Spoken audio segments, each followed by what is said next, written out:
marriage culture commentary. It's a game changer. It looks like they're going to prosecute those police officers down in Baltimore. All of us should have just waited to see. And I'm not saying that the police officers are indeed guilty. I'm not saying that. I mean, there's a lot of good evidence that they're not. Looks like we just need some time, before we burn down CVS's and Rite Aids. We just need a little time.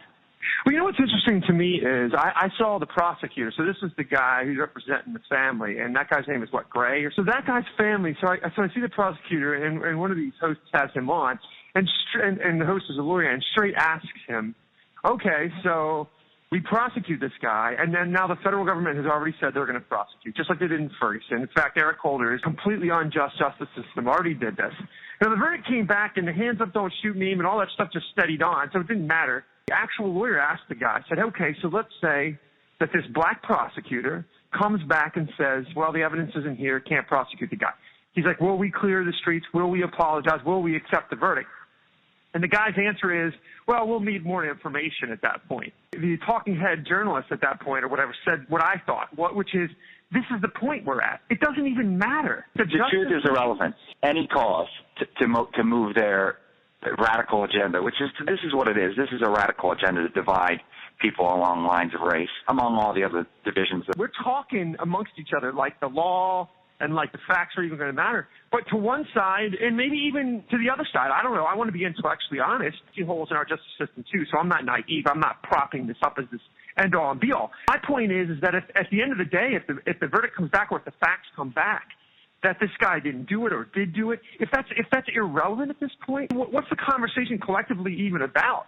Because I don't actually think it's about whether there was a rough car ride or whether the guy had a spinal surgery a couple weeks before. I mean, that stuff is all bantied about, but that's not going to keep people from burning things down. I guess the narrative is that right now at this point, amongst most people in the black community, the narrative is we don't really want justice. We just want black men in jail and black men punished. We're not interested in justice, that they've been treated like second-class citizens for so long, that even if these several instances aren't the straw that broke the camel back in a sense that they aren't people caught red-handed, the injustices still remain. This is just unjustified mean. That's what I can gather, too. From what I hear, it's like the thinking is to grow up on these streets, there's just so much cop mistrust and there's no law-abiding infrastructure mistrust going on, that these little instances don't even matter to the mobs. But here's the problem with that.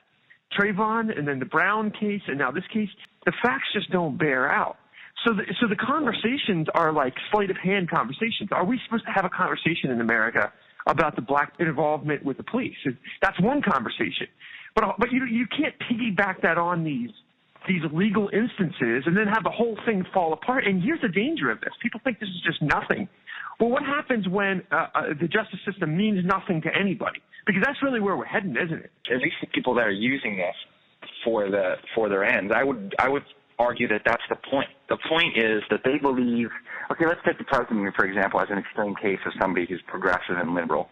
They believe that the system was built on the backs of the black man, and that its entire time, this injustice, this whole system was built to take advantage of, figuratively or literally enslave the black man all the way up until now. They believe that this rich white man system needs to be destroyed. And, he's not going to say this, but this is what he believes. This is what he's been indoctrinated with since he was a kid. Same thing with Eric Holder. He says there's a little platitude, you guys got to stop doing this, and this is not the way to handle it. But really what he believes is that he believes the same thing that people in the marching in the street believe, which is the white man's keeping me down, the white man's holding me down, the white man's the one to blame. And I'm not a black person, so I don't know what it's like if I was given up for adoption. It wouldn't matter how good my situation was. My problems that I have in my mind and the things that I've told myself and the things that maybe were told to me will always be with me, and I'd always be battling them, even if they weren't true. Right. I think that's a good analogy. Like in the case of the black community, it's not true, but that's what they've been told their whole life, so that's what they believe, especially if they're not educated. I mean, there are people that break out from that system that prove that it's not true.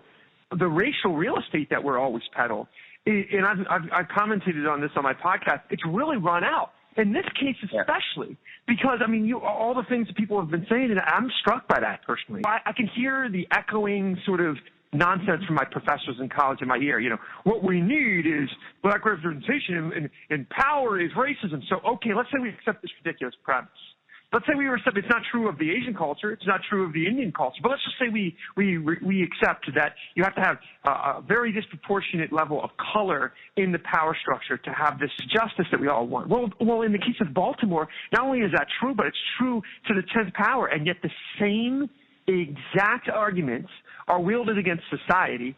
So at this point, these people have no more credibility with you because no matter what happens, no matter how the field or the landscape looks, the rhetoric they use never changes. It's always the same. There's no solving the problem because the problem I agree. has been solved. I agree. It's there to just be there, and you're alluding to this, and I totally agree. It's there as a wedge issue, so people can use it as power, and I totally believe that to be the case. And I don't think that anything has proven that more than this case because the people writing the laws, the people that are beating the streets, the people that are running the people beating the streets, they're all black, and they're all leftists. Yeah. It's such a point of frustration because you are literally powerless against this because you can't dig your feet into anything. You're just like at the mercy of whatever the whimsical Frankenstein like race mob does. And the worst part about it is they're doing it to their own culture. So that's the thing that's lost in all this hyperbolic speech about this is that you've got Ivy League trust fund baby leftists that went to school and their white privilege nonsense and this and that makes them feel great. But you know whose house gets burned down? You know whose kid gets shot? It's the actual African American that has been at the blunt end of all this stuff for decades after decades after decades. They just keep pulling the Stockholm lever at the ballot box, and it's always them that get hurt. So if you care about people, if you actually care about people, either this is heartbreaking to see. It's a human condition. It's just easier to blame someone else. It's just easier to have someone else be the reason. To have someone else's, another race or another group of people, this is the reason for your problems. It's just easier. It takes a large amount of character. I mean, heck, I know the majority of African American Christians I know that get that right. Don't get the color thing right. They still have a sense of. It's the adoption analogy. Could you get someone who was given up for adoption at a certain age, who has gone into a loving home and who's had success? As far as like having loving parents, having people interested and invested in you, could you get that defect that was put in them? Could you remove that? I mean, Christ could do it. A relationship with God could do it. Right, just like any sort of sinful, weird, like worldly, defective part of our soul, it would require the amount of surrender that we're. That's right. That's right. Like all things, it's the mind, body, soul. And let's back up and just look at this as two Americans. You know, the seed of this certainly is slavery. I mean, if you look back, this is a sin that has awful outcroppings like all sin does. And as a collective sort of sin, this was a cultural thing that was done. Our country is still paying consequences for that. And like all sin, that will always be the case until the consummated kingdom. So I do think it starts in there. You know, you enslave somebody for generations and generations. You tear apart those homes. I've always thought that has validity. But the second thing is, whenever somebody's harmed or wounded or when their liberty or their freedom or their humanity is stripped from them, that will always have outcropping, no matter how good the situation becomes. Like you said, I mean, Annie gets adopted by Daddy Warbucks, and she's still going to have, like, adoption issues, is your point. And that's a very good analogy. I think that's what we got going on in black culture. But then the real evil of it all, that I've always been disgusted by this, is the people, and let's just be honest, a political party, and they did it then and they do it now. They take that fear, they take that mistrust, they take that lack of maybe cultural confidence or cultural cohesiveness or whatever it is, and they just poke those embers with political prods. Poke them until they can become an inferno. And they do it because they know they can empower themselves on it. And that is truly disgusting and evil. And I think from Ferguson to here, you have people that are totally exploiting this. They don't care about black culture. And it's the thing, and by the way, when I was in the Middle East, I've said this before, I really believe this. You know, the Jews are the white man of the Middle East. So you have Palestine just in making their culture and their people impoverished. You have corruption to the 10th power. You have people stealing money. You have people that should be building hospitals, digging tunnels to kill Jewish children. And then when the consequences of those bad leadership decisions come, they blame the Jews, this sort of mythical boogeyman. The same is true of the Democratic Party and the black. They just, whenever the consequences come of their schools, of their jobless rates, of their economic policies. It's always some mythical white guy who doesn't like them, who's keeping them down, taking who has inherent racism built into the system to oppress the black it's just man. Whatever you see, they're licking their chops. They see a big influx of Hispanics. We also hate Hispanics. I talked to a Hispanic friend of mine. Me and you both have Hispanic friends, and I said to him, he's like Cheater, and he's not quite a leftist, but he's buying a lot of the rhetoric. I said, look, turn on your TV, look at black culture, look at their neighborhoods, look at their cities, and that's 75 years of democratic loyalty. Do you want this? Is this what you want for your culture in this country? Because this is a one-way ticket to dependency and victimhood. There's a railroad track that you can find in America where you just live off the plantation of progressive crumbs, or you can deny that, because you know who denied it? Asian culture. Asian culture gave that a big fat middle finger right off the boat. That's what they did. They said, I'm going to depend on too much pride in the culture, and not in their race, but in their culture. And I'm totally fine with the culture, because that's actually legitimate. There's actually such thing as culture. Race is just man-made. Exactly. It's horrible to see this. And then the worst part about it is it's going to come right back like an echo, because it just keeps happening. Because these conversations right here are never, ever, ever had. Not one time on television did I hear a conversation about 75% of the black population in Baltimore don't have fathers. Here's a stat that startled me. 60% of the kids don't go to school. Do not attend school. There's a 60% absentee rate at the public schools, run completely by leftists. What is going to be the fruit from that poisonous tree? You tell me. It doesn't matter the skin color you have.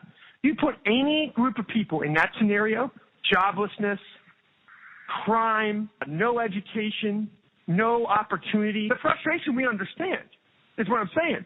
But the blaming the white guy or the blaming Fox News or whatever kind of nonsense, this is just insane that they still, after all these times, want to do that. I just watch in amazement. It's a generational thing. It's a generational thing. Our mom's worked with underprivileged children her whole career. But she tells me their children end up having children end up in the system. It's just like a merry-go-round, sadly.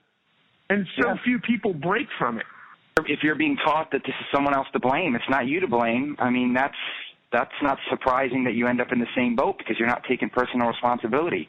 And that's the thing that's really going to bring about change in the people that have been successful and have woken up and are the conservative African Americans. They get eaten alive because they're an actual threat. They're a threat to the cycle. They're a threat to the dependency. And they're really showing their hand when they attack Ben Carson or when they attack an Allen West. And the reason that they're so afraid is because these people represent a threat and a break in that cycle and a break in that system, and show that you can really leave this. You can really leave the plantation. You can be a runaway slave from the Democrat progressive dependency, and that's why they destroy them. And the thing I don't get is, how is a conservative woman or a conservative black person or a conservative Indian person or a conservative Hispanic, how are they allowed to be attacked? Identity politics and identity stuff really only works in favor of if you're liberal, but they should have a shield. If they have a shield,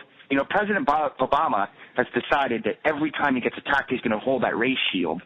And obviously this has been building and building and causing a greater division, but every time he gets attacked on his insane socialist policies, he holds up that race shield like Captain America and says, it's because I'm black. It's because I'm black. You're attacking me because I'm black. Well, why can't Ted Cruz say, I'm a Cuban. I'm a Cuban. Why can't he do that? I think conservatives has actually, as a side note, I think we've kind of made the miscalculation that was a two-way street. I really do. I think conservatives actually thought for a little while that there would be some sort of racial shelter if the guy has the race. But the irony is that it's worse.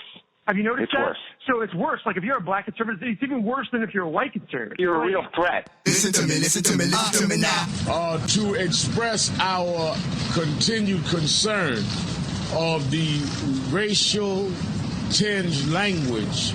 And we were at that time told we have agreed to having a working group deal with the racial bias and lack of diversity and higher.